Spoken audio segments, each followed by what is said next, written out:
नमस्कार. मी माधव ज्ञानेश्वर पाटील. भ्रमणध्वनी मोबाईल क्रमांक 96 23 66 0454.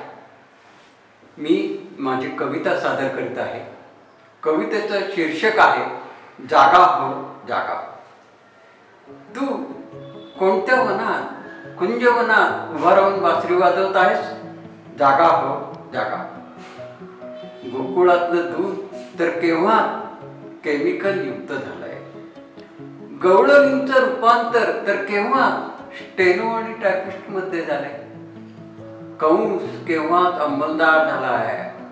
ते बघ, शकुनी मामानी शेअर घोटाळ्याचं प्रकरण केले, तरीही तुझी बासरी वाजतच आहे. जागा हो जागा.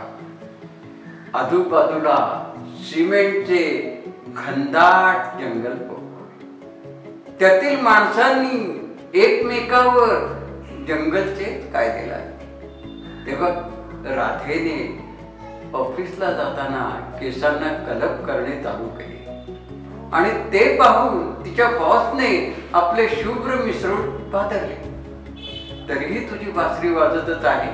जागा हो जागा. आता एकच सांगतो, राधा सुद्धा तुला कधी कधी हसते.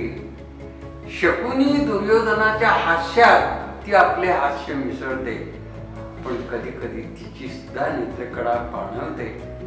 तुझ्या बासरीला मीटर मध्ये वाहता आले नाही म्हणून ती रडते, तरीही तुझी बासरी वाजतच आहे.